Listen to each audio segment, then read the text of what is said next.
자, 반갑습니다. 네. 네. 다들 아바타가 멋지네요. 해적도 있고, 선지쌤 아바타는 선지쌤이랑 닮아서 멋있는 것 같습니다.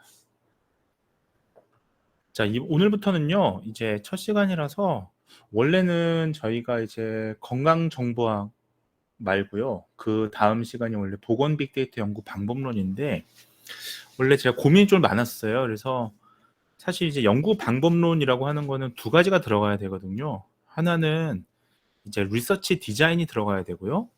그 다음에 또 하나는 메서드 들어가는 건데 좀 두 가지 개념이 좀 다릅니다. 근데 지금 수업을 듣는 지금 수강생 분들이 이게 전공이 지금 다양해서요. 그러니까 컴퓨터 공학을 하신 분도 있고 또 보건 행정학을 하신 분도 있고 해서 바로 리서치 디자인 얘기하기보다는 우리가 에피데미올로지라고 하는 역학이라는 분야가 있습니다. 그래서 한 학기 동안 이 역학에 대해서 제가 설명을 드리는 게 여러분들이 그 병원 데이터를 이해하고 그 리서치 디자인을 또 설계하고 이해하는 데 도움이 될 것 같아서 그렇게 준비를 했어요. 자, 그래서 한 학기 동안 특히 또 이번 시간에 배울 내용은요. 크게 네 가지입니다. 그래서 오늘 꼭 기억해 주셔야 될 게 첫 번째는 우리가 질병이라는 것도 사실 변화하고 있습니다. 두 가지 개념이 같이 들어가는데 뒤에서 말씀을 드리겠습니다만 인구 집단도 변해요. 그러니까 소위 이제 코호트 효과라고 그러는데 그 시기별로 그 세대를 살아가는 사람들의 특성도 변합니다. 예를 들면 우리가 60대 노인이라고 해서 만약에 뭐 2차 대전 이전에 그 노인 세대하고요. 지금의 베이비붐 세대 이후의 노인 세대는 전혀 다른 특성의 세대입니다. 따라서 이렇게 세대도 변하지만 문제는 질병도 변화한다는 거예요. 그래서 뭐 과거에는 감염성 질병이 더 많았습니다만 지금은 사망에 직접적인 영향을 끼치는 게 주로 만성 질환이 되겠고요. 그럼에도 불구하고 또 최근에 그 코비드 19 때문에 또 팬데믹으로 인해서 또 최근에는 이런 감염성 질병이 또 다시 대두되기도 하고요. 시대적으로 계속 사회가 변동함에 따라서 질병도 변화합니다. 그래서 이 병원 데이터를 다루시는 분들은 기본적으로 이런 질병에 대한 변화 패러다임을 또 잘 알고 있어야 됩니다. 두 번째는 주요 역학 연구가 어떤 것들이 있었는지 좀 역사적으로 살펴볼 거고요. 오늘 제일 중요한 것 중에 하나는 두 가지입니다. 그 중에 이 역학을 정의하는 게 굉장히 중요합니다. 특히나 이제 오늘 가장 마지막에 말씀을 드릴 텐데요. 우리가 프리벤션 예방이라고 하면 우리가 하나의 정의가 아니고요. 소위 뭐 1차 예방, 2차 예방, 3차 예방 이런 이제 용어들을 뒤에서 말씀을 드릴 텐데 이것이 좀 의미하는 바가 다릅니다. 왜냐하면 여러분들이 병원의 이제 전문가분들하고 같이 콜래버레이션을 하다 보면 거기서 이제 1차 예방, 2차 예방 또는 3차 예방에 대해서 말씀들을 많이 하실 거예요. 그런 걸 이해하려면 이게 도대체 무엇을 의미하는지를 아셔야 됩니다. 그래서 오늘 꼭 알아가셔야 될 내용들을 이어갔습니다. 그 전에 제가 이번 달에 얼마 전에 제가 저기 뉴스를 찾아보니까 이런 뉴스가 있더라고요. 제가 한번 읽어드릴게요. 자살 예방책 때문에 번개탄을 생산 금지한다. 여러분들 이건 어떻게 생각하세요? 굉장히 과학적이라고 생각하십니까? 자, 그러면 빈선재 쌤 도리도리 하셨는데 그럼 선재 쌤 혹시 이 마이크 가능하면 왜 이거는 과학적이지 못하다고 생각하시나요?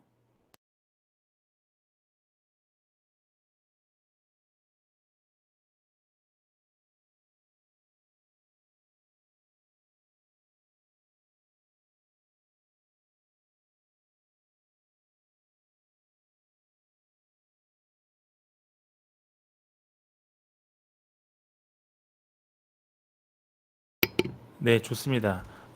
지금 맞습니다. 이게 사실 우리가 역학에서 가장 중요하게 다루는 것 중에 하나가 이제 앞으로 수업 때 배우시겠습니다만 커서얼리티, 그러니까 인과관계입니다.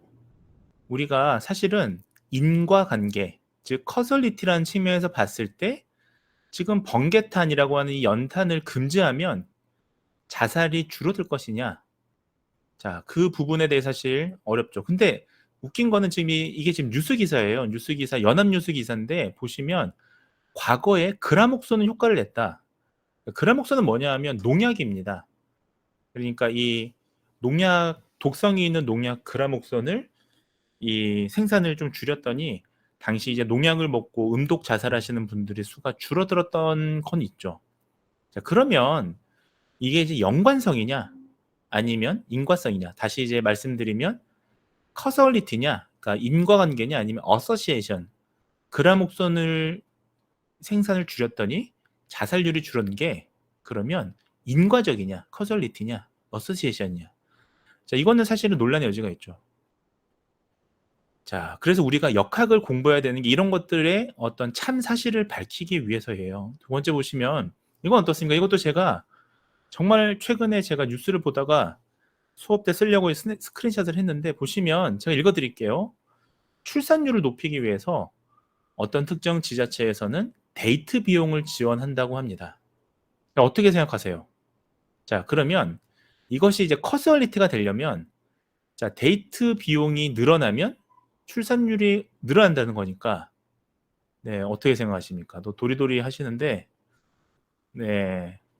자, 맞습니다. 지금 보시면 이게 관련성은 있을지 모르지만 사실은 과학적으로 어떤 시간적인 선후 관계에 따른 인과적이다, 커설리티다라고 보기는 어렵죠.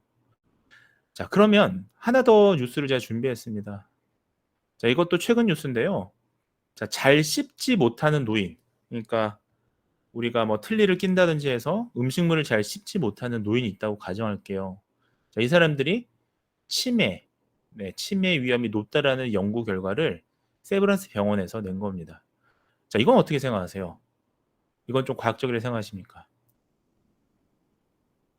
자, 만약 이게 과학적이면 지금 이 의사 선생님들 사진이 나와 있으니까 과학적이라고 믿고 볼 수도 있는데 이걸 떠나서 앞에 지금 내용들도 제목만 보면 예방 또는 뭐 뭘 높인다라는 식으로 인과관계처럼 적혀 있는데요.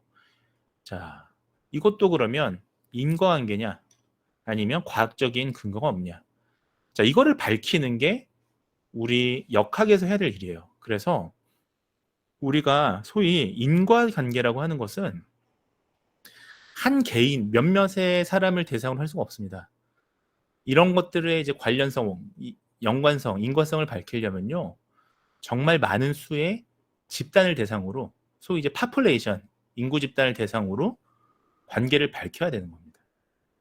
자, 따라서 이런 걸 밝히는 게 에피데미올로지의 핵심이라 보시면 되겠습니다. 꾸준히 지금 사회는 변화해 왔고요. 그에 따라서 디지즈라고 하는 질병도 변화해 왔습니다. 이 지금 표를 보시면, 그림을 보시면, 자, 우리 인간은 최초의 인류가 오스트랄로피테쿠스가 100만 년 전쯤에 이제 등장을 해서 수렵 생활도 하고 시대가 흘러서 농경 생활도 하고요. 농사도 짓고요. 이제 그게 이제 1만 년 전이죠.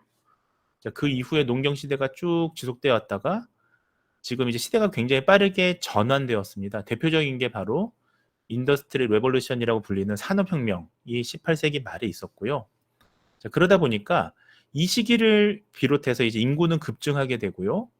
자, 사람의 수명도 늘게 되고 건강도 이제 향상이 됩니다. 근데 문제는 지금 보시면 과거에 보시면 우리가 이 수렵 채취 생활이었던 요 시기에는 사실 역사적인 기록이 없어요. 그래서 어떤 질병이 주도적으로 있어 왔는지는 우리가 알 수는 없습니다. 다만 보시면 인구 증가율도 낮았고요. 야생 그대로의 삶이다 보니까 수명도 짧았습니다. 이때 우리가 건강이라고 하는 헬스라고 하는 요 부분에 결정적인 팩터는 식량이었습니다. 즉 식량이 풍부한 시대에는 인구가 그래도 조금 유지되다가요. 기근, 예를 들면 뭐 가뭄이 온다든지 홍수가 온다든지 하면 식량이 없어서 또 인구가 자연적으로 감소하기도 했었죠. 자, 그리고 농경 시대 보시면 대표적으로 이 시기는 전염병의 시대였습니다. 여러분들이 아시는 뭐 콜레라도 있습니다만 페스트라든지 흑사병이라고 우리가 부르는데요. 흑사병은 정말 뭐 유럽에 정말 인구의 뭐 거의 5분의 2 가까이가 흑사병, 패스트로 인해서 사망했었죠. 정말 뭐 인류의 역사를 바꿔놓은 그런 사건이기도 합니다. 역사적으로 보면 패스트 때문에 그 이후에 자본주의가 발달하게 됩니다. 실제로 시기적으로 보면. 그게 결국은 산업혁명이 이어지게 되죠. 그 전까지 계급사회였습니다. 그러니까 전통적인 봉건사회는 전염병으로 인해서 무너지게 되고요. 그 전까지는 종교가 그 그리스도교, 기독교가 유럽을 지배하던 시대였는데 이 전염병이 그 경계를 완전히 무너뜨려 놓습니다. 예컨대 이 전염병은요. 뒤에서 말씀을 드리겠습니다만 뭐 굉장히 많은 성직자들 또 돌아가시겠고요. 귀족이나 심지어 왕, 많은 귀족들도 전염병으로 사망하게 됩니다. 자, 결국은 이때 경강의 결정 요인은 전염병이라는 거죠. 자, 그 이후에 지금 이제 우리가 현대 살고 있는 21세기는 지금 보시면 가장 큰 건강의 요인은 전염병이 아닌 사실은 비전염병입니다. Communicable disease라고 하니 전염병이 아니고요. Non-communicable disease, 비전염병입니다. 왜냐하면 물론 지금 우리가 코로나 대유행 시기를 겪으면서 사실은 감염병 때문에 또 많은 사람들이 죽기도 했었는데요. 실질적으로 그 특정 이벤트가 있는 시기를 제외하고 보시면 결국 만성 질환이 어떤 건강을 결정하는 주요 사망의 요인이 되어가고 있고 역시 의료의 역할도 이런 만성 질환을 줄이는 데 있어 왔습니다.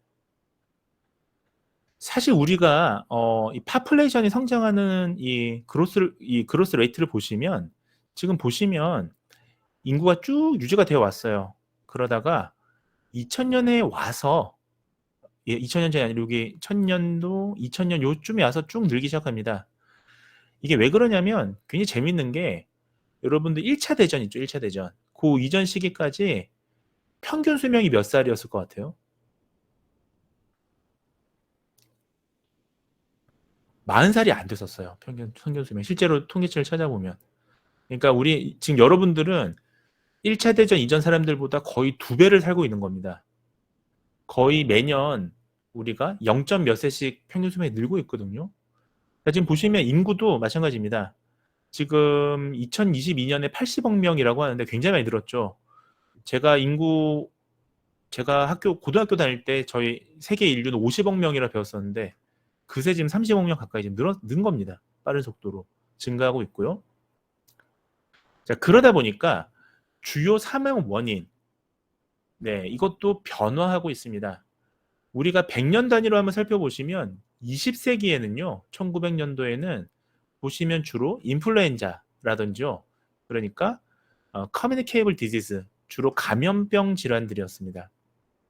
이와 같은 것들은 주로 이제 위생이라든지 환경적인 부분을 많이 차지했습니다.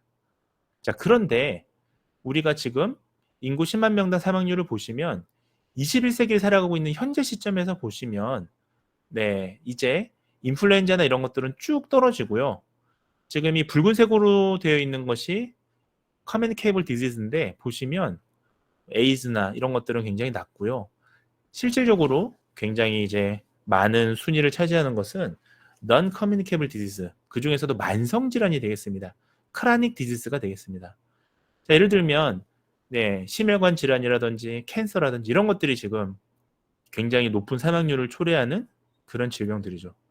따라서 질병 역학적인 관점에서는요, 20세기라면 이런 위생이라든지 환경을 바꾸는 굉장히 중요한 역할이었습니다만 현재 21세기에는 건강 행위와 관련된 만성 질환을 줄이는 것이 핵심 포커스가 되겠습니다. 역시 마찬가지로 그러면 우리가 21세기도 같은 시기로 볼 수는 없어요. 그래서 21세기 초반이랑 이제 2019년 한 20년 동안에 지난 20년 동안에 그럼 어떻게 사망원이 변화되어 왔냐? 자, 요 20년 동안에는 큰 변화는 없었습니다. 약간 수치의 변화는 있습니다만은 대체적으로 유사합니다. 보시면 이 케미컬 디지즈는 우리가 허혈성 신장 질환을 얘기합니다. 예를 들면 심장혈관이 막혀서 돌아가시는 거고요. 심장으로 들어가는 3개의 대동맥이 있는데요. 그중에 2개 이상이 막히게 되면 굉장히 위험한 이제 서든 어택 갑자기 이제 돌아가시는 거죠. 그래서 뭐 예를 들면 스텐트 시술이라든지 이런 걸 통해서 이걸 뚫어줘야 됩니다. 자, 그리고 여전히 사실은 요 2개 질환은 서로 다른 질환이 아니에요.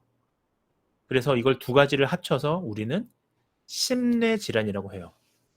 베스큘러 디지즈 둘 다 혈관 질환입니다. 그래서 스트로크도 보시면 물론 이제 이것도 뇌가 막히는 뇌경색이 있고요. 뇌혈관이 터지는 뇌출혈이 있습니다만 어쨌든 자, 지금 사망 원인의 1위, 2위를 차지하고 있는 것은 심뇌혈관 질환이 되겠습니다. 자, 지금 이와 같은 것들은 보시면 결국 건강 행위라든지 그 사람이 가지고 있는 환경 이런 것들이 뭐 유전인자도 있겠습니다만 굉장히 사망의 주요 원인이 되어가고 있죠. 또 사실은 좀 순위에는 좀 낮습니다만은 여기 보시면 알츠하이머 디지즈 또는 디멘시아 이런 것들이 상당히 과거에 비해서 여기 보시면 이 사망 원인의 비율이 높아지는 그런 질병이 되겠습니다. 네, 이걸 좀 더 이제 이 우리나라 한국의 이제 상황에서 보시면 2021년도의 주요 사망 원인을 보시면 자, 지금 1위가 암이죠. 우리가 네오플리즘이라고 하는 암입니다. 보시면 사망률이 인구 10만 명당 161명으로 가장 높고요. 자, 그 외에 보시면 심장질환이나 폐렴. 그러니까 우리나라 같은 경우는 좀 암이 사실은 조금 더 많아요. 자, 그런 지금 추세를 가지고 있고요. 그리고 한 가지 재밌는 거는 이 주요 사망 원인을 이제 통계청에서 계속 매년 보고를 하는데 1위부터 4위까지가요. 거의 변화가 없습니다. 그러니까 1위부터 4위까지가 여전히 이 중요한 이제 질병이 되어 있고요.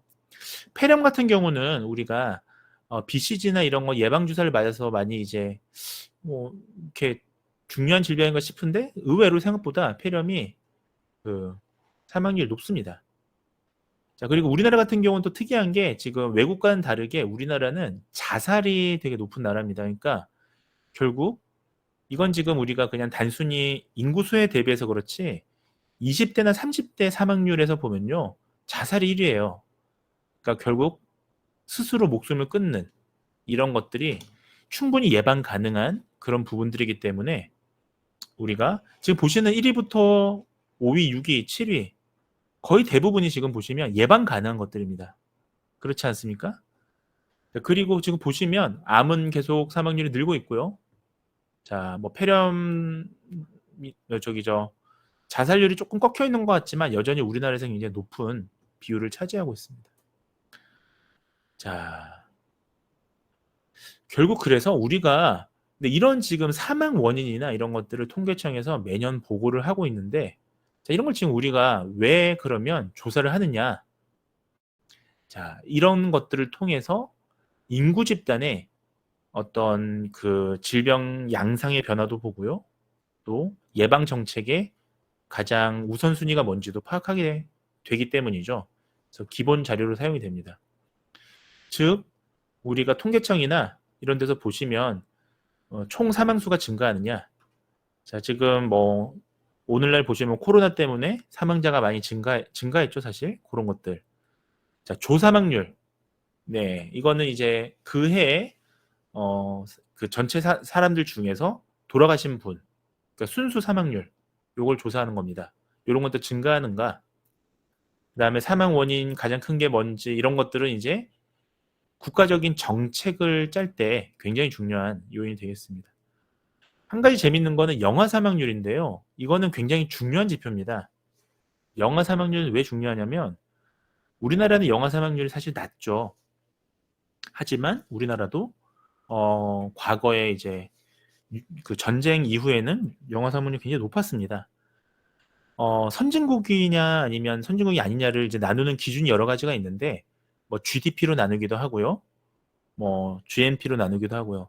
근데 이제 한 가지 나누는 기준 중에 하나가 바로 이 영아 사망률입니다. 그러니까 태어났을 때의 사망률.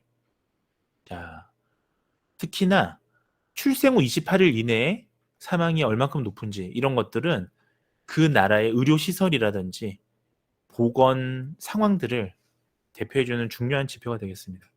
자, 모성 사망비는 이제 아기를 낳은 엄마가 사망이 되는 비율을 얘기합니다. 자, 이런 것들. 악성 신생물을 아까 보셨던 암이죠. 자, 이런 것들을 매년 통계를 내고 있습니다. 자, 그 이유는 질병 양상을 살펴보기 위함이다.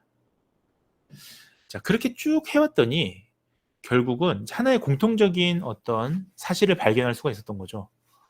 사회가 변동함과 동시에 질병이라는 이 디지즈가 계속 변화했다라는 겁니다. 아까 말씀을 드렸는데, 자, 10만 년 전에는 우리가 사실은 뭐 기록이 남아있지는 않으니까 뭐 어떤 식량이라든지 환경적인 요인에 굉장히 영향을 많이 받았을 것으로 추정이 되는데요. 근데 이제 근대에 와서는 인구가 이제 폭발적으로 증가하게 됩니다. 자, 이거 사실은 과연 우연이냐? 예를 들면 이게 어떤 의료 환경이 향상되면서 바뀐 거냐? 이제 뒤에서 그런 걸 말씀을 드릴 텐데, 예를 들면요, 뭐 수돗물이라든지 이런 것들이 발전되면서 질병이 줄어서 그런 거냐? 아니면 생활 수준이 향상돼서 그런 거냐? 아니면 단순히 그냥 인구가 유전적으로 갑자기 장수 유전자가 늘어난 거냐? 우리가 알 수가 없는 거죠. 자, 이런 것들을 사실 우리가 밝혀낼 수가 있습니다. 이제 그게 역학이다라고 말씀을 드리는 겁니다.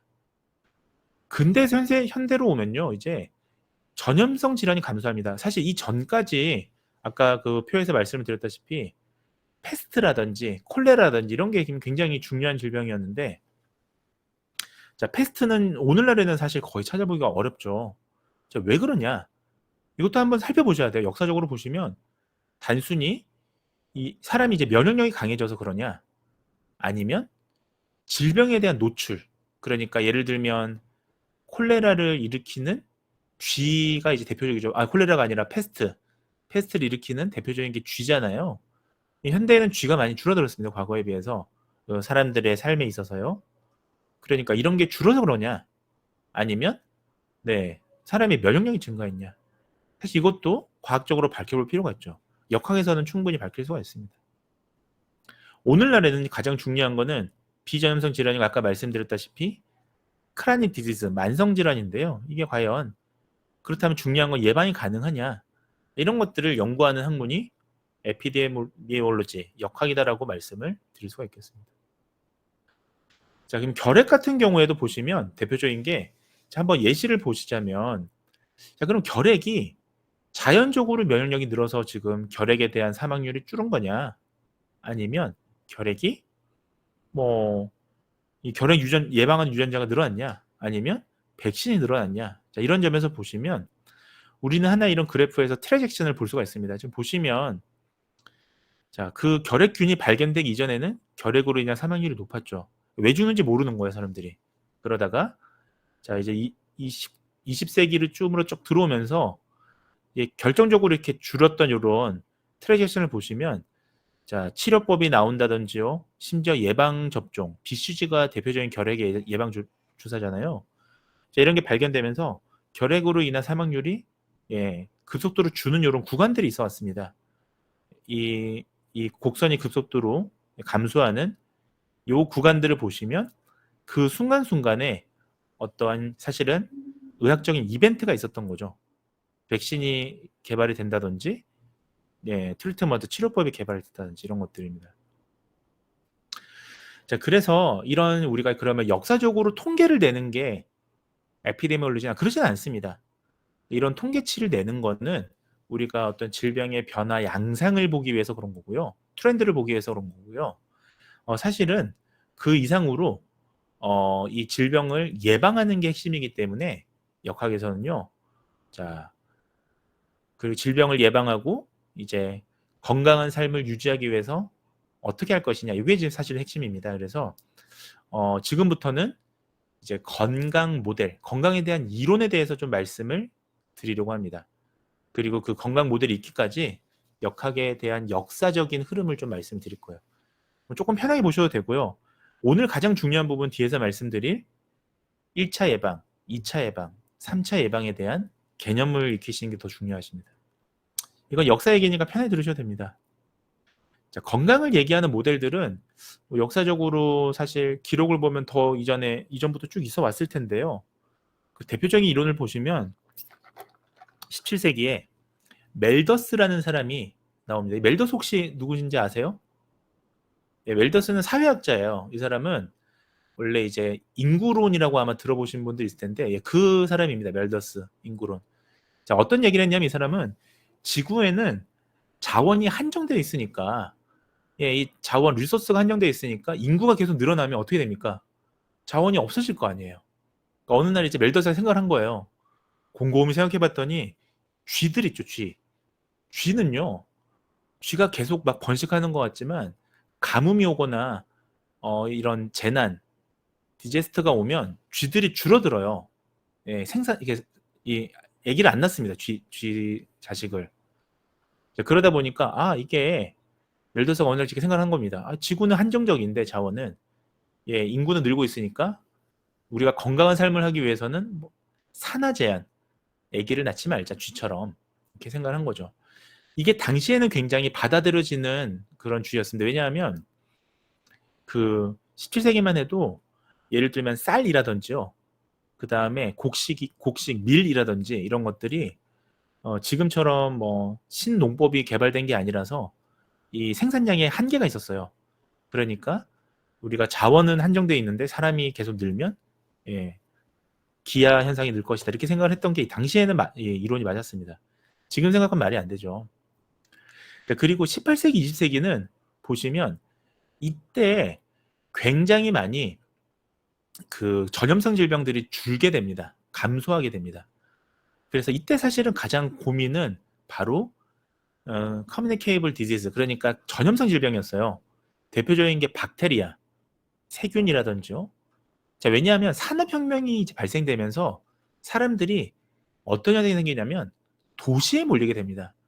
그 전까지 사람들이 이제 농사를 지으면서 여러 지방에 살았었는데 이제 산업혁명 이후에 도시로 몰려들기 시작한 거예요. 도시는 사람들로 넘쳐나게 됩니다. 그러다 보면 어떤 문제가 생기냐? 위생이 굉장히 나빠져요. 자, 그래서 전염병이 딱 돌기 좋죠. 자, 그래서 18에서 20세기의 가장 큰 고민은 바로 전염병이었습니다. 팬데믹이었습니다. 그러니까 이거를 해결하기 위해서는 이 당시 건강 모델은, 자, 좀 의학적인 모델이에요. 메디컬 모델이에요. 그러니까 세균을 없애면 건강이 자연스럽게 늘 것이다라고 생각했습니다. 뭐 지금도 사실은 맞는 얘기긴 하죠. 다만 이거는 이제 1차 예방에 극한된 얘기예요. 뒤에서 좀 말씀드릴게요. 그거는. 자, 그리고 나서 인류의 가장 큰 변화 중에 하나는, 네, 월드워 2차 세계대전이었습니다. 자, 세계대전이 일어나면서 어떤 상황이 생겼냐면 인구가 너무 많이 죽게 돼요. 이게. 그래서 당시 유럽은 쑥대밭이 됩니다. 완전 사람들이 죽다 보니까 이제, 예, 에콜로지컬 모델. 이건 뭐냐 하면 이제 이 세균이나 이런 문제가 아니라 쑥대밭이 되고 나서 이제 유럽의 당시 이 2차 대전 이후에 가장 큰 고민은 유럽을 다시 재건하는 거예요. 리모델링 하는 거예요. 리스트럭처 하는 거예요. 아무것도 없이 다 파괴됐으니까. 그래서 환경이 이제 완전 달라집니다. 예를 들면 도시가 많이 파괴된 지역하고 그렇지 않은 지역은 환경이 너무 다르잖아요. 그래서 이 생태학적 모델 하면 여러분들 기억하셔야 할 게 뭐냐면 이 생태학이라는 말 좀 어렵죠. 이거 좀 쉽게 생각하려면 한국 사람들은 제가 이렇게 많이 얘기를 해주는데 사회학이라고 생각하시면 됩니다. 예, 생태학은 사회학 모델이에요. 즉 사회, 우리가 사람의 행동을 이해하기 위해서는 환경을 고려하자. 이게 바로 생태학적 모델입니다. 자, 여기서 말하는 환경이라는 거는 예를 들면 우리가 비만이라는 걸 한번 생각해 볼게요. 비만을 생각해 보면 비만인 사람들은 미국에서 보면 주로 할렘가 사람들이 비만합니다. 예, 그러니까 빈곤하고 같이 비만이 관련이 있어요. 보시면. 자, 그러면 제가 만약에 미국의 할렘가 사람들한테 비만을 낮추기 위해서 예를 들면 어떻게 해야 될까요? 여러 가지가 있습니다만 생태학적 모델에 따르면 이 사람들의, 예, 삶의 환경을 고려해야 되는 거예요. 왜냐하면, 자, 다시 얘기하자면 미국의 코커시안 백인들하고요, 백인 비만한 사람들하고요, 이 지금 할렘가에 있는 흑인의 비만한 사람하고 같은 방법을 쓸 수가 없는 겁니다. 삶의 환경이 달라요. 이게 지금 자연스럽게 이어지는데요. 요 생태학적 모델에 이제 문화까지 보시는 소시오, 문화까지 보는 게 그러니까 지역 사회까지 고려하는 게 바로 사회 생태학적 모델입니다. 그러니까 이제 문화까지 포괄적으로 고려해서 건강 모델을 생각하자는 거예요. 근데 여기서 말하는 문화가 되게 모호한 게 많습니다. 그러니까 이게 좀 약간 서구 중심적이라서요. 예를 들면 70년대 초반에 이제 뭐 어떤 일들이 많았냐면 그 아프리카에 이제 그 이제 물론 이제 70년대 발견된 질병은 아니지만 에이즈나 이런 것들은 또 훨씬 이후의 일이죠, 사실은. 근데 그런 전염병이 많으니까 서구 사람들이 가서 이 도대체 왜 아프리카에서 이런 뭐 에이즈나 지금 이제 에볼라 같은 것들 되게 많은데 맞냐 봤더니 예를 들면 에이즈 같은 경우는 사실 이제 뭐 할례라든지 뭐 이런 문화가 있습니다. 특정 문화. 요거를 뭐 줄여보려고 되게 많이 노력을 했었어요. 사회 생태학적 모델을 근거해서. 근데 사실은 문화라는 게 그 나라의 고유의 문화가 있고 그거를 무조건적으로 서구 문화로 바꾸는 그런 시각은 사실은 건강 모델에선 좋지는 않습니다. 이제 그 이후에 이제 많은 모델들이 또 나오기 시작해요. 그래서 혹시 들어보셨는지 모르겠는데 오리엔탈리즘이라고 들어보셨나요, 혹시? 에드워드 사이드라는 사람이 이제 쓴 책이 이름이기도 해요. 예, 오리엔탈리즘. 그러니까 서구적인 시각에서 어떤 예를 들면 아프리카의 문화를 미개적으로 본다. 이런 문제가 있는 거예요. 아프리카 문화는 미개하지 않습니다. 문화라는 거는 뭐 경제 수준이 다를 수는 있겠지만 예를 들면 미국 서구 사회, 미국이나 유럽의 문화는 우월하고 아프리카는 우월하지 않다라는 사고 방식은 예, 사회 생태학적으로는 굉장히 잘못된 생각이 될 수가 있어요. 예, 그렇게 이해하시면 되겠습니다. 자, 그럼 이제 비로소 건강 모델에 이어서 이제 역학을 말씀을 드릴 텐데 그러면 자, 이 에피디오몰로지 역학이 어떤 거냐? 자, 18세기까지 이제 이런 게 쭉 있어 왔고요. 2차 대전 무렵에 좀 되기 전에 역학이라는 이제 학문이 비로소 의학 분야에서 한 분야로 등장하게 됩니다. 자, 이 학문 체계가 갖추어지는 과정에서는 여러 가지 중요한 사건들이 있었는데요. 제일 대표적인 거는 바로 질병 발생에 바로 이 아까 생태학적 모델, 네, 환경이 중요하다라는 역할이 정립되면서였습니다. 자, 우리 지금은 어떤 질병에 있어서 환경이 매우 중요하다라는 건 어린아이도 아는 사실이에요. 자, 그런데 과거에는 그렇지 않았습니다. 자, 지금부터 역사를 말씀을 드리면 그 당시 사람들이 도대체 전염성 질환에 대해서 어떻게 생각했는지를 이제 알게 된다면 당시 사람들이 얼마나 환경에 대해서 무지했는지를 알 수가 있습니다. 자, 생물학적이고 물리적이고 화학적이고 사회학적인 이런 환경은요. 질병 발생에 필연적인 현상을 가져오게 됩니다. 자, 결국은 역학적 연구 방법이 발전하는 과정에서 이 환경의 영향이라는 걸 무시할 수가 없게 됩니다. 뒤에서 말씀을 드릴게요. 자, 그래서 지금 오늘날 이 역학이라는 학문은 사실은 이제 의학보건학에서 다루고 있는 학문이긴 합니다만 실은 상당히 인디스피어너리한 멀티디스피어너리한 그런 학문이다라고 보시면 됩니다. 예를 들면 사회학이라든지요, 인구학이라든지 통계학이라든지 뭐 이런 여러 가지 학문들이 역학에는 다 담겨져 있습니다. 지금부터 역학의 역사 정말 간단하게 말씀을 드릴게요. 자, 역학을 거슬러 올라가면 히포크라테스 누군지 아시죠? 자, 히포크라테스는 선서하시잖아요. 자, 의사 선생님들이 선서하는 이 히포크라테스가 바로 이분이십니다. 조각상이에요. 자, 이분은 이제 질병을 이렇게 나누기 시작합니다. 태초로 나눴어요. 질병은 공기 중에도 있고, 물에도 있고, 땅에도 있더라. 이 질병이라는 놈이 귀신이 아니고 이런 환경적이 있다라고 얘기를 한 겁니다. 이 사람의 아이디어는 이거였습니다. 자, 디지즈는 반드시 관련이 있는데 뭐와 관련이 있냐면 피지컬 인바이러먼트 그러니까 어떤 신체적인 그런 환경에 영향을 받더라. 결국 물하고 가까이 하고 있으면 물에 관련된 질병이 걸릴 수가 있겠죠. 그런 개념을 정립하신 분입니다. 시간이 흘러서 제임스 린드라는 사람은요. 이제 이분이신데요. 어느 날 고민을 합니다. 내가 이제 의학적인 연구를 하고 싶은데 이 내가 어떤 특정 현상을 증명하려면 어떻게 하면 제일 좋을까 고민하다가 이제 이걸 발견하게 됩니다. 자, 처음으로 experiment use 컨트롤 그룹 하고요. 네, 그 트리트먼트 그룹을 그러니까 그 실험 대조군 디자인을 처음으로 설계하신 분이세요. 그래서 앞으로 어떤 질병이나 치료법을 비교할 때는 반드시 컨트롤 그룹과 트리트먼트 그룹을 나눠서 해야겠구나. 요거를 이분이 처음으로 하시게 됩니다. 자, 그 다음에 또 역사를 얘기하다 보면 에피데미올로지에 빼놓을 수 없는 분이 바로 이 에드워드 제너라는 분이죠. 자, 제너 하면 제일 떠오르시는 게 종두법이라고 공식처럼 나오잖아요. 자, 지금 보면 잠시만요. 이 지금 보시면 이 백신, 종두법 백신을 개발을 하시기 시작합니다. 그래서 백신을 개발해서요. 이 천연두라고 하는 당시로서는 굉장히 그 위험한 감염성 질병이었습니다. 이것을 예방하는 백신을 만들었죠. 백신의 아버지다라고 보시면 되겠습니다. 자, 이 사람은 누구냐면 젠멜 웨이스예요. 혹시 이분 누군지 아세요? 예. 이분은 어느 나라 사람이게요? 맞춰보세요. 어느 나라 사람이면 좋을까? 1번 채팅창에 쳐주시면 됩니다. 1번 중국 사람, 2번 독일 사람.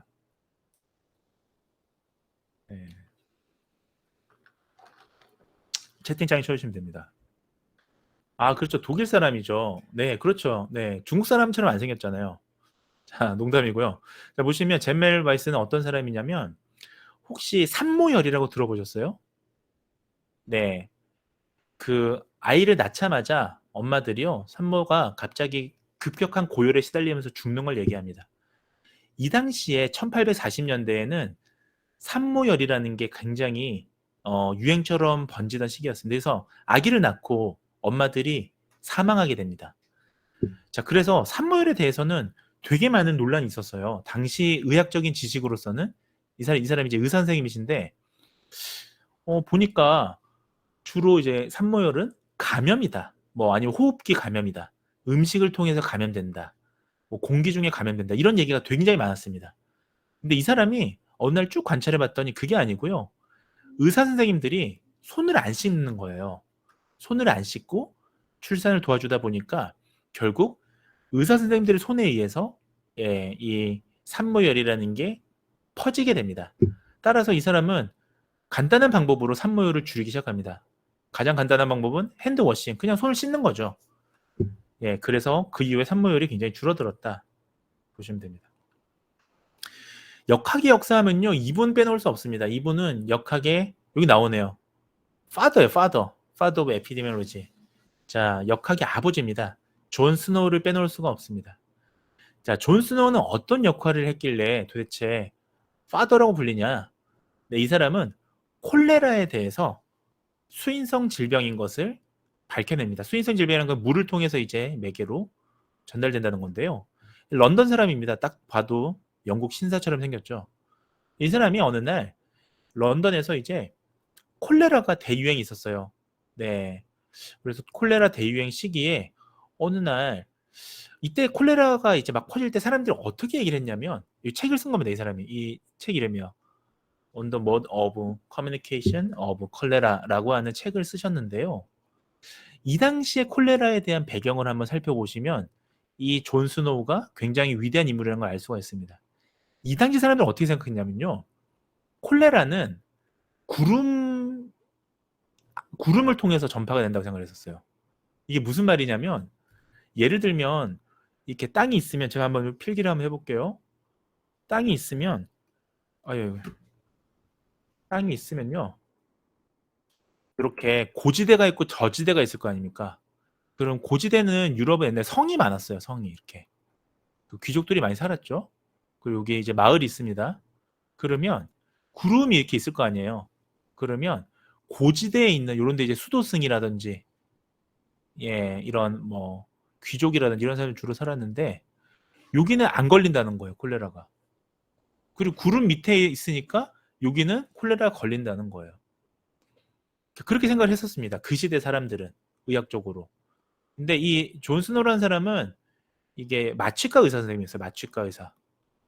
그래서 빅토리아 여왕의 이제 그 마취 수술을 했던 사람으로도 유명한데 어느 날 봤더니 이게 아닌 것 같은 거예요. 그래서 이 사람이 지도를 하나 탁 펼쳐놓고요. 자, 요게 되겠습니다. 지도를 이렇게 한번 봅니다. 그러니까 이게 지금 오늘날 우리가 지리 정보, 그러니까 GIS라고 그러죠. 그 다음에 공간 정보학이라고 그래요. 요즘에. 자, 이걸 처음으로 이 사람이 만든 그 과학적으로 입증한 사람이다라 보시면 되겠습니다. 그래서 여기 봤더니 주로 이게 지금 대성당이잖아요. 자, 세인트 폴 대성당이나 아니면 요 거리나 자, 이 위주로 지금 보면 신기한 게 여기 지금 강이 흘러요. 템스 강이라고 이 런던의 가장 큰 강이죠. 젖줄이죠. 이렇게 흐릅니다. 근데 주로 이런 데 발생을 하는 거예요. 그래서 이상하다. 지도를 좀 더 큰 지도를 좀 사서 보자. 이제 지도를 샀습니다. 돈을 주고.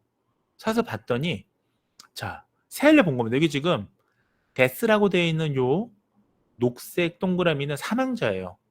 예, 콜레라로 인한 사망자. 봤더니 자, 지금 이게 아까 템스강 근처에 있는 펌프예요.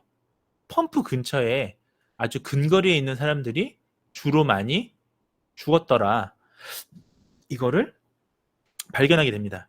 세알려 본 거예요. 10명이 어디서 죽었고 5명 어디서 죽었고 3명 어디서 죽었고. 자, 그래서 결국은 뭘 발견했냐? 여기서 얻은 결론은 이게 어떻게 보면 통계학이죠. 이 콜레라라는 질병이 구름이 아니고 수인성, 물을 통해서 이렇게 오염이 될 수 있겠구나라는 거를 발견하게 됩니다. 당시로서는 정말 역사적인 걸 흔든 사건이에요. 지금 우리는 이걸 보면 뭐 콜레라 당연히 그런 거 아니야 생각하는데 그렇지 않습니다. 당시 사람들이 구름을 통해서 감염된다고 생각할 정도로 이 당시 의학은 그런 상황이었는데 이 존 스노우는 이 지리정보학을 이용해서 과학적으로 검증해냈으니까 이분은 정말 역학의 아버지다라고 부를 정도로 아주 훌륭한 연구자였다라고 얘기를 할 수가 있는 거예요. 자, 또 이제 몇 분 좀 더 보시면 저셉 걸버그라는 사람이 있는데요. 자, 이 사람은 어떤 역할을 했냐? 혹시 이거 아세요? 펠레그라? 펠레그라라는 질병을 지금 잘 모르시는 분들 요겁니다. 이 펠레그라. 예, 피부가 막 두들두들한 거죠. 자, 어느 날 이 사람이 이제 수용소 있죠. 감옥을 봤는데 감옥에 이 펠레그라 환자들이 너무 많은 거예요. 도대체 왜 깜빵에 펠레그라가 많을까? 사람들이 또 이제 온갖 소문이 돕니다. 감옥에 가면 이 뭐 호흡기 감염으로 옮는다. 아니면 뭐 물을 통해서 옮는다. 근데 이 사람이 봤더니 네, 옥수수 콘 있죠. 콘에서 이제 뭐가 있냐면 나이아신이라는 게 있습니다. 나이아신 한번 들어보셨을 텐데 비타민 B3 계열을 우리가 나이아신이라고 그래요. 자, 그래서 이거를 조리하지 않는 생콩을 주잖아요. 그러면 트립토판이라는 이제 우리가 단백질을 구성하는 이 영양 성분 중에 트립토판이 있습니다. 이 트립토판을 먹으면 또 이제 잠을 잘 자요. 옥수수 잘 구워 먹으면 잠을 잘 자요. 자, 이 트립토판이 이제 약해지는 그런 콘을 이제 조리되지 않은 콘을 이 수용소 사람들한테 먹였던 거죠. 그랬더니 나이아신이 부족해서 펠레그라에 걸리게 된 겁니다. 이걸 발견한 겁니다, 이 사람이. 예, 이것도 역시 과학적으로 발견을 한 거예요. 왜냐하면 지금은 익히 알려져 있습니다만 이 펠레그라가 이제 니코틴 아미드라고 해서 니코틴이라는 게 이제 담배가 아니고요. 니코틴 아미드라는 성분이 있어요. 그 성분이 결핍되면 펠레그라가 생기거든요. 그게 결국 전초 물질이 트립토판이고 그 트립토판 전초 물질이 나이아신이에요. 다 연결돼 있어요. 니코틴 아미드. 그래서 이거 좀 여담인데 수업 중에 딴 말씀을 좀 한 말씀 드리자면 지금 항노화 중에서 성분 중에 영양 성분 중에 가장 지금 항노화 성분으로 잘 알려져 있는 게 니코틴 아미드예요. 혹시 알고 계셨나요? 네, 그러면 니코틴 아미드를 많이 복용하면 나중에 좀 피부 노화나 이런 게 좀 느려집니다. 화장품이 좀 들어가 있죠. 근데 니코틴 아미드를 영양소로 살려고 하면 영양제로 사면 되게 비싸요. 그러면 여러분들한테 제가 좀 힌트를 드리자면 니코틴 아미드가 트립토판의 전초제거든요. 그러니까 니코틴 아미드 전초제가 트립토판이에요. 트립토판의 전구제가 나이아신이에요. 나이아신은 되게 싸요. 왜냐하면 비타민 B 계열이니까. 비타민 싸잖아요. 그러니까 나이아신을 사 먹으면 예, 그 니코틴 아미드를 먹는 거랑 비슷한 효과를 보입니다. 그래서 뭐 여자친구나 어머니한테 나이아신을 사주시는 게 훨씬 나아요. 다만 단점이 있는데 비타민 B 계열, 특히 나이아신은요, 많이 복용하면 간을 망가뜨립니다. 그래서 복용량을 넘게 드시면 절대 안 돼요. 예, 그것만 주의하시면 좋습니다. 마지막입니다. 마지막으로 우리가 역사 부분을 좀 살펴보시면 역시 빼놓고 말씀을 드릴 수 있는 분이 바로 이 덜이라는 사람이에요. 이분은 정말 현대 역학, 현대 에피데미올로지에서 빼놓고 얘기할 수 없는 사람입니다. 이 덜은 의사 선생님이었는데요. 자, 이 사람이 썼던 브리티시 메디컬 저널, 이거는 3대 의학 저널은 아니지만 한 5대 의학 저널에 들어가요. 이걸 줄여서 뭐라고 얘기하냐면 BMJ라고 얘기해요. 아주 유명한 저널입니다. 이게 조금 얘기를 드리자면 그 캠브리지 프레스, 캠브리지 유니버시티 프레스에서 나오는 저널이에요. 캠브리지 대학교. 자, 그래서 이 저널에 이제 뭘 발표했냐면, 자, 요걸 발표했습니다. 쭉 봤더니, 자, 핵심 내용을 말씀드리면, 스모킹이랑 렁 캔서가 결국 related, 관계가 있다라는 거예요. 관련이 있다라는 거예요. 자, 이거는 당시로서는 굉장히 놀라운 발견이었습니다. 왜냐하면 당시에 1950년대, 40년대 뉴스를 보잖아요. 신문을 보잖아요. 무슨 말이 나와 있냐면, 예를 들면 불안증이라든지 우울증 치료제로 뭘 썼는지 아십니까? 바로 담배를 썼습니다. 그래서 불안한 사람들에게 담배를 권유했어요. 그리고 심지어 혹시 그 영화에 나오는데 킹스피치라는 영화 보셨어요? 예, 킹스피치는 어떤 내용이냐면 지금 돌아가셨던 얼마 전에 돌아가신 엘리자베스 여왕 있잖아요, 영국에. 그 사람 아버지가 조지 3세라는 사람이에요. 왕인데 이 사람이 이제 2차 대전 시기의 왕이었죠, 어떻게 보면. 그 왕이 어릴 때 말더듬이었습니다. 그 사람을 치료하는 방법으로 당신이 말을 더듬으니까 담배를 권유합니다, 이렇게. 당시 의사 선생님들이. 쭉 들이시고 그 어린 조지 3세 왕한테, 황태자한테 당시에 담배를 쭉 들이마시고 후 뱉으라고 그렇게 영화에 나와요, 실제로. 이 영화가 실화를 바탕으로 만든 거거든요. 그러니까 당시로서는 1940년대, 50년대 의사 선생님들은 담배를 권유했었어요, 치료법으로. 근데 이게 폐암하고 관련이 있다는 걸 처음 밝혀낸, 역학적으로 밝혀낸 분이 바로 이 덜이라는 분이었습니다. 이 리차드 덜이 그 다음에 이거죠, 바로. 아마 이런 거 많이 보셨죠? 보시면 지금 보시면 좌측에는 모탈리티, 자, 사망률입니다. 렁 캔서로 인한 사망률이고요. 자, 지금 X축에는 보시면 시가렛 어마운트, 그러니까 흡연량이죠. 하루 평균 흡연량이라고 볼게요. 그러면 이 지금 점점점은 이게 지금 스카터 플롯이잖아요. 그러니까 이 흡연이 많이 할수록 이렇게 사망률이 높아지고, 이거를 하나의 슬로프 선으로 이렇게 지금 그은 거지 않습니까? 우리가 흔히 얘기하는 뭐 상관관계, 또는 우리가 흔히 얘기하는 리그레션, 심플 리그레션, 이런 지금 모양이잖아요. 자, 이걸 처음으로 이렇게 입증하신 분이 되겠습니다. 자, 얘기가 좀 길어졌는데 결국 이런 주요 연구 업적을 또 몇 가지만 좀 더 소개만 드리자면, 참고한 사람 한번 보세요. 이건 제가 좀 얘기 너무 길어지니까. 자, 이런 일들이 또 있어 왔습니다. 네, 또 뭐 만성질환이 이제 21세기에 와서는 20세기, 21세기에 와서는 굉장히 중요한 사망률에 영향을 미치는 거라고 말씀을 드렸는데, 크라닉 디지즈에 있어서도 이런 연구들이 쭉 있어 왔어요. 그 중에서 아마 두 가지 가장 대표적인 연구가 있었는데요. 이런 걸 때 우리가 이제 코호트 연구라고 합니다. 대표적인 게 프레밍햄 연구. 혹시 빈쌤은 아실 거예요, 프레밍햄 연구. 자, 이 프레밍햄 연구를 통해 사실 이게, 근데 이걸 누가 제일 많이 썼냐? 이게 하트 디디즈, 그러니까 그 심혈관 심장 질환에 대해서 이제 많이 썼는데요. 보험회사에서 처음에 연구를 많이 했습니다. 왜냐하면 미국은 민간 보험이 많잖아요. 그러니까 보험회사에서 도대체 하트 디지즈로 사망한 사람들 다 돈을 주고 이제 치료제를 줘야 되는데, 도대체 어떤 사람들이 하트 디지즈에 많이 걸리느냐, 그러니까 그 심장 질환에. 그래야 돈을 많이 그 사람들한테 받을 거 아니에요. 그래서 보험회사 연구가 많이 있습니다. 이게 대표적인 코호트고요. 그다음에 알라메다 연구도 있어요. 알라메다는 이제 지역 이름이에요. 미국에 있는. 그래서 알라메다 지역에 군 연구로 되어 있는데 집단 연구예요.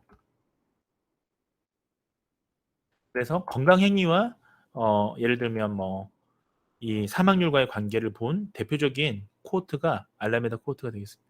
미국 말고도 뭐 쭉 있습니다. 참고 삼아 한번 보시면 되겠고요.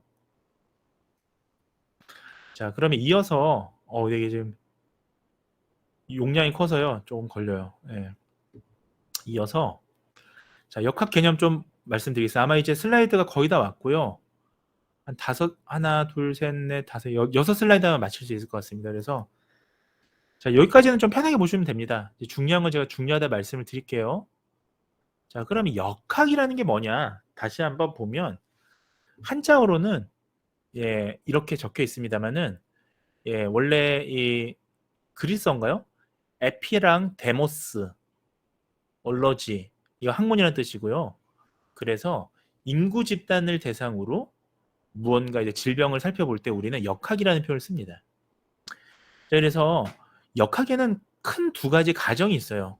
자, 첫 번째는 지금 disease, 질병은요, 우연히 발생하는 게 아니라는 겁니다. 즉, 질병을 일으키는 무언가가 있다는 거예요. 어떠한 이벤트, 그것이 뭐 감염 질환이 되던 아니면 뭐 나쁜 환경적인 요인이 되던 예, 건강 행위가 되던 질병에는 반드시 원인, 커설리티가 있다는 거예요. 자, 두 번째 질병이라는 거는 역학에서는 또 어떻게 가정을 하냐면요. 자, 하나의 원인이 아니라 다양한 원인, 즉 두 개 이상의 원인이 작용하여 발생할 것이다 라고 생각을 합니다. 즉 우리가 X가 Y가 아니라 X가 여러 개가 있는 거예요. X2, X3부터 Xn개까지. 자, 이러한 팩터들이 되게 많을 것이다 라고 생각을 하는 게 바로 이 에피데미올로지의 핵심이 되겠습니다. 반대로 얘기하자면 역학은 그래서 질병의 다양한 원인을 찾는 거죠. 자, 그렇게 보시면 되겠습니다. 자, 그래서 뭐 정의를 좀 보시면 영어로 좀 적어놨는데요. 자, 결국 핵심 키워드에 제가 까만색으로 적어놨습니다. 자, 인구 집단, population이 되겠습니다. 자, human population의 질병이나 상해의 분포, distribution, 분포하고요. 그 결정 요인. 자, 이거를 우리가 탐구하는 학문이다 라고 되어 있습니다. 자, 그러면 우리가 결국은 그 질병의 결정 요인, 팩터잖아요. 메인 팩터잖아요. 그래서 메인 팩터를 알려면 분포를 알아야 돼요. 그렇겠죠. 분포를 모르면 우리가 어떤 가정을 할 수가 없습니다. 자, 그래서 그 분포를 함께 탐구하는 학문인데 제가 좀 추가했는데 크게 보시면 두 가지가 있습니다. 자, 여기서 한번 제가 그 빈셈 찬스를 좀 써보겠습니다. 빈셈에게 물어볼게요. 자, 여기 지금 두 가지 접근법, 어프로치가 있어요. 하나는 population based 어프로치가 있고요. 하나는 high risk 어프로치가 있는데 자, 이게 혹시 뭔지 알면 좀 얘기를 해주시면 되겠습니다. 아, 네, 제가 한번 얘기를 해드릴게요. 자, 요거는 간단히 얘기를 할게요. 이 역학에는 지금 보시면 population의 메인 팩터를 우리가 디터미넌트 하는 게 역학이라고 했는데 두 가지 접근하는 방법, 어프로치가 있는 겁니다. 첫 번째 인구 기반 접근법은 모든 사람을 대상으로 어떤 노출 정도를 파악할 때 쓰는 거예요. 그래서 우리가 파퓰레이션 베이스라는 얘기를 씁니다. 예를 들면 코로나19를 한번 얘기를 들어볼게요. 코비드19인 경우에는 자, 사실 지금 코비드19의 양성이냐 음성이냐는 특정 계층만 볼 게 아니죠.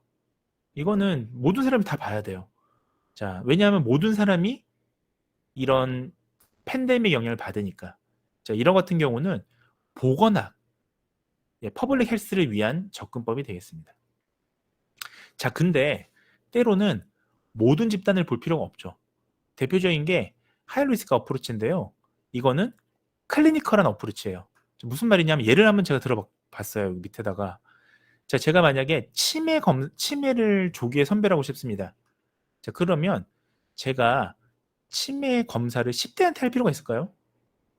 예, 10대한테 할 필요는 없습니다. 왜냐하면 치매는 보통 노인들이 걸리는 알츠하이머 디지즈는 노인들이 걸리잖아요. 그러니까 자, 치매 고위험군은 사실은 노인이죠. 그래서 예를 들면 우리나라에서도 치매 검진을 하거든요. 스크리닝 테스트를 할 때 60세 이상 뭐 이런 사람들한테 하지 10대한테 하진 않습니다. 모든 인구한테 하진 않죠. 자, 그래서 이 역학에 있어서는 인구 기반 접근법과 고위험군 접근법이 있는데 거기에 따라서 이제 보건학이냐, 예, 프리벤티브 메디슨, 예방의학이냐, 요 차이가 좀 나긴 합니다. 요게 이제 결정적인 차이다라고 보시면 되겠습니다. 자, 그럼 역학의 목적이 뭐냐? 자, 목적에 대해서 좀 살펴보시도록 하겠습니다. 간단합니다. 두 가지인데요. 자, 둘 중에서도 첫 번째 거에 더 가깝습니다. 자, 프라이머리 오브젝트를 보시면 지금 보시면 질병의 원인하고 위험 요인, 리스크 팩터를 파악하는 게 역학의 첫 번째 목적이 되겠습니다.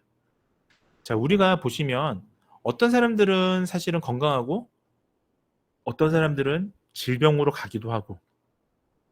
자, 근데 여기에는 여러 가지 요인들이 있습니다. 예를 들면 대표적인 건 환경 요인이죠. 예를 들면 뭐 그 위생이 좀 더 안 좋은 지역에 사는 사람들은 질병에 걸릴 확률이 높겠죠. 자, 이런 것들은 환경 요인이 되겠습니다. 하지만 깨끗한 환경에 사는 사람도 질병에 걸리기도 합니다. 왜냐? 유전 요인. 어느 정도 네, 유전성을 가지고 있거든요. 가족력이 있으면 예, 질병에 걸릴 수도 있죠. 자, 그래서 이런 질병의 원인과 위험 요인을 각각 파악하는 건데 이거는 다음 시간에 제가 그 여러 가지 건강 모델이 있어요. 그 설명하는 모델들을 말씀드리면서 예, 이런 것들의 그 변화들을 또 말씀드리겠습니다. 두 번째는 자연사를 규명하는 겁니다. 자, 그래서 사람이 죽기까지 보시면 바로 사람이 죽진 않아요.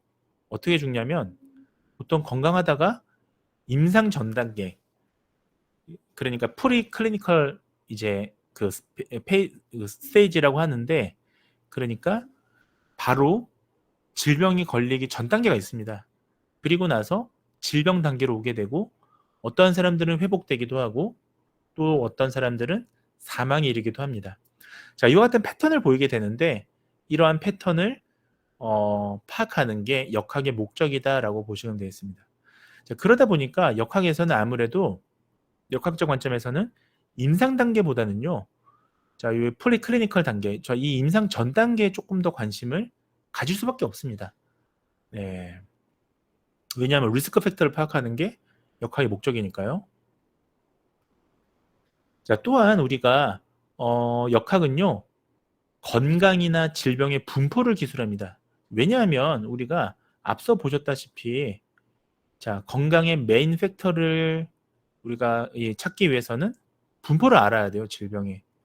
자, 그래서 분포라는 거는 우리가 디스크라이티브 할 수 있는 것들입니다. 그러니까 예를 들면 뭐 전체 사람들 중에 아픈 사람이 어느 정도 비율이냐, 이 시간에 따라서 이 질병이 어떻게 바뀌냐, 이런 것들을 예, 좀 그 정량적으로 기술하는 게 역학의 목적이기도 합니다. 자, 그리고 마지막으로 역학의 목적 중에 하나는 우리가 치료라고 하죠. 뭐 인터벤션 또는 뭐 트리트먼트. 자, 이런 효과를 평가할 때 역학이 또 어느 정도 이 관여됩니다. 자, 예를 들면 어떤 사람들이 건강한 사람들이 질병으로 가거나 또 질병이 있는 사람들이 어떤 의료적인 처치를 받아서 건강해지거나 할 때 이런 그 트리트먼트 치료도 있고요. 어떤 경우는 그 프리벤티브 헬스 프리벤션 그 서비스를 쓰기도 하잖아요. 자, 이런 것들을 우리가 개입했을 때 이게 얼만큼 효과가 있냐, 이런 것들을 파악하는 게 바로 역학이 되겠습니다.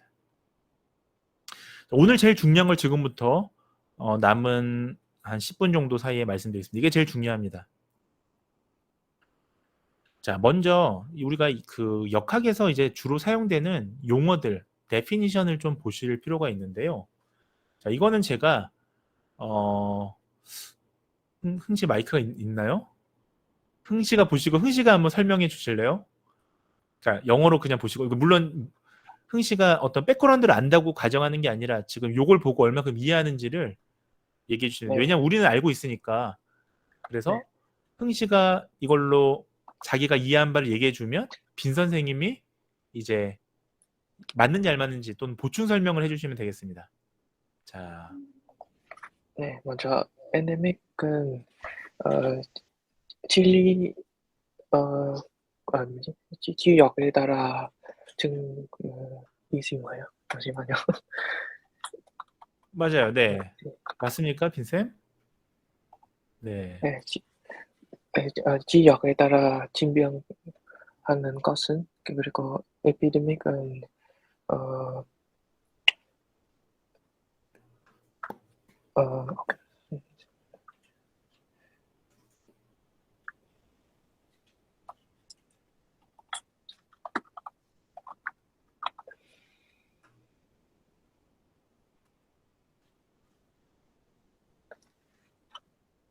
에피데믹은 감염병입니다.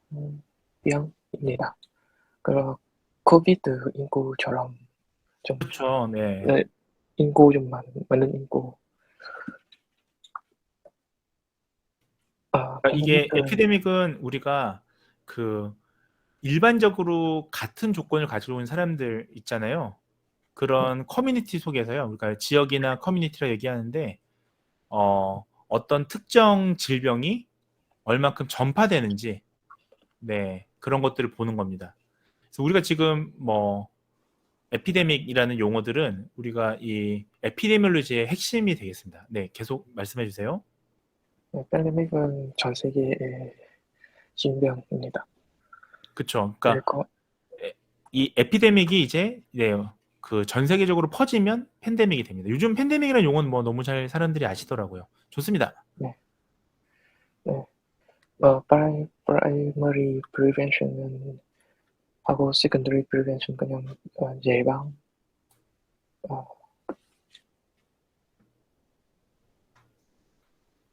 primary prevention은 먼저 예방하고 secondary 그냥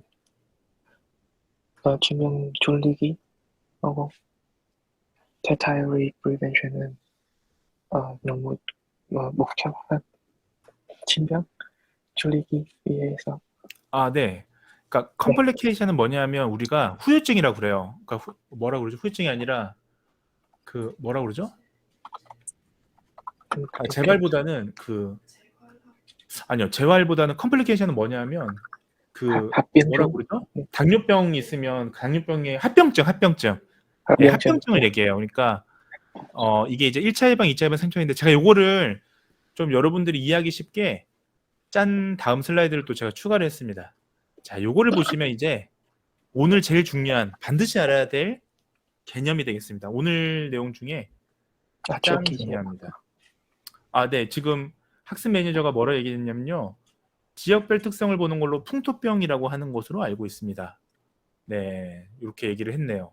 요 엔데믹 얘기인가요? 네, 좋습니다. 엔데믹이 아니라 에피데믹. 네. 자, 그래서 사실 요 앞에 내용은 뭐 약간 이제 이거는 사실 영어권 사람들은 되게 쉽게 이해를 해요. 에피데믹, 팬데믹. 근데 지금 우리나라는 최근에 이제 코비드 때문에 팬데믹이 워낙 이제 많이 알려져 있어서 이 용어가 익숙한 거긴 한데, 자, 그래서 한국 사람을 위해서 이렇게 해놓은 거고요.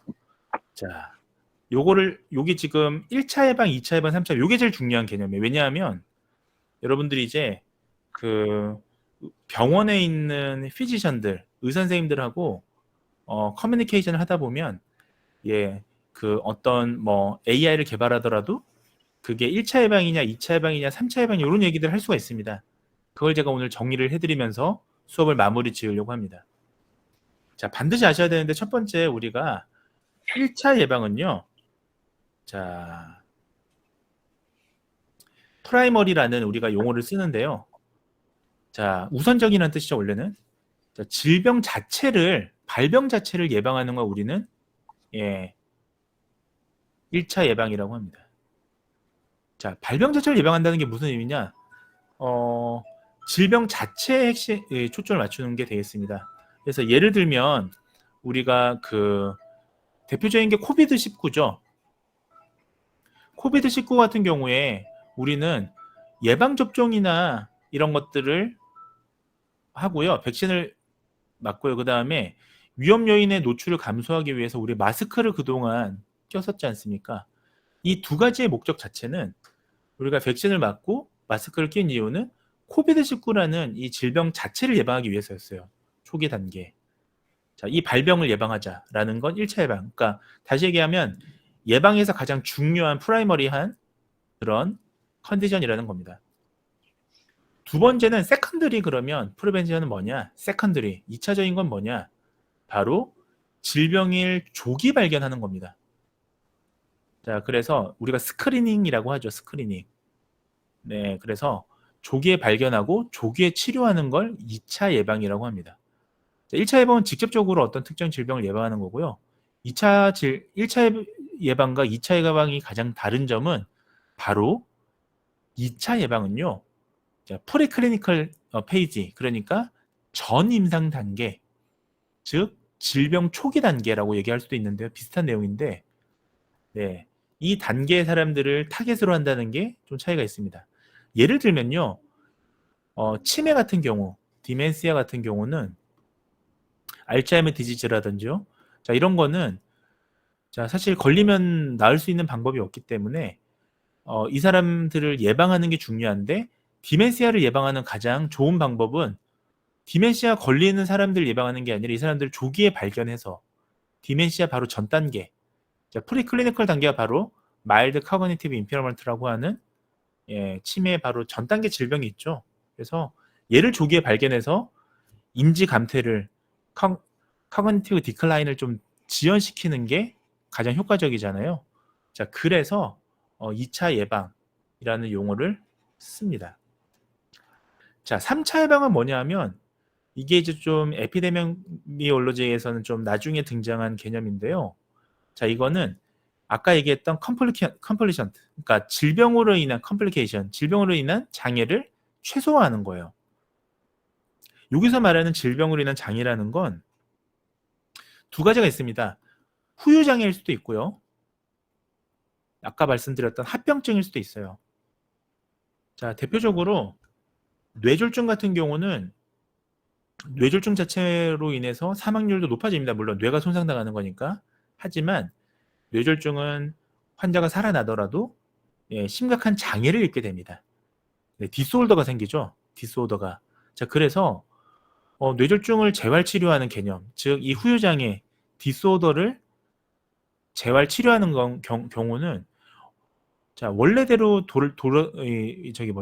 원래 기능을 돌린다기보다는 이 합병증, 즉 후유장애를 최소화 하는 거죠. 예를 들면 마비가 온 사람이 옛날처럼 뛰어다닐 수는 없습니다. 하지만 뇌졸중으로 인해서 신체 마비가 오면 이것을 최소화된 마비로 가져가서 최대한 독립적인 기능을 할 수 있도록 도와주는 거죠. 그게 사실은 리허빌리테이션, 재활의 개념이지 않습니까? 그 다음에 당뇨병 같은 경우는 합병증을 최소화하는 거죠. 그러니까 당뇨 자체가 위험한 게 아니라 당뇨병으로 인해서 발생할 수 있는 여러 가지 미세혈관 장애라든지 그런 것들을 안 질환이라든지 신장 질환이라든지 이런 것들을 합병증을 최소화하는 게 목적이죠. 따라서 이미 질병이 걸린 사람들 같은 경우는 어떻게 하느냐? 이미 질병에 걸린 사람들은 이런 장애를 최소화하는 3차 예방을 에피데미올로지에서 해야 된다는 겁니다. 자, 그래서 전반적으로 다시 말씀을 드리자면 의료 영역에서는 과거에는 1차 예방만이 예방이었어요. 프리벤티브 메디슨이었어요. 근데 지금은 그렇지 않고 질병을 조기에 발견하거나 그 다음에 이미 질병이 있는 사람이라고 해도 이 후유장애나 합병증을 최소화하는 것, 이것이 이제 에피데미올로지 또 예방의학의 핵심적인 가치가 되겠습니다. 그래서 오늘은 여기까지 말씀을 드렸고요. 이게 제일 중요한 부분이다 라고 생각하시면 되겠습니다.